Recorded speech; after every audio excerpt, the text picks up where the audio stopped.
أعوذ بالله من الشيطان الرجيم.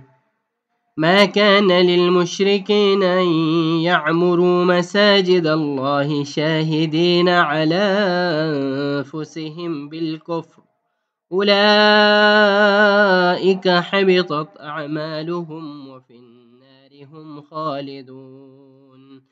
إنما يعمر مساجد الله من آمن بالله واليوم الآخر وأقام الصلاة وآتى الزكاة ولم يخش إلا الله، فعسى أولئك أن يكونوا من المهتدين. أجعلتم سقاية الحاج وعمارة المسجد الحرام كمن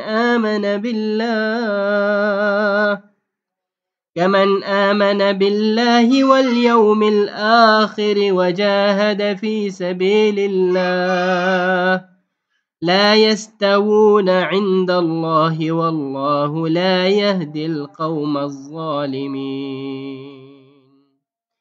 الذين آمنوا وهاجروا وجاهدوا في سبيل الله بأموالهم وأنفسهم أعظم درجة عند الله، وأولئك هم الفائزون.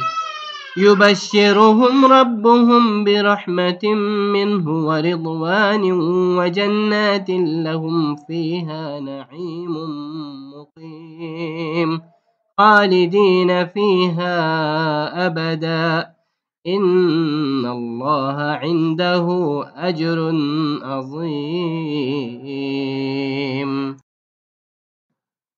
وقال النبي صلى الله عليه وسلم: من بنى لله مسجدا بنى الله له بيتا في الجنة، أو كما قال عليه الصلاة والسلام. فها هنا نحن في باكستان، في هذه المنطقة في مدينة كراتشي.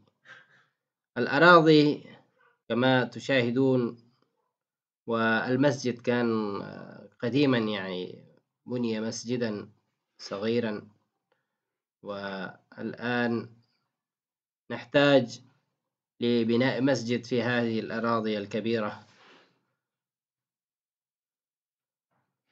ونريد منكم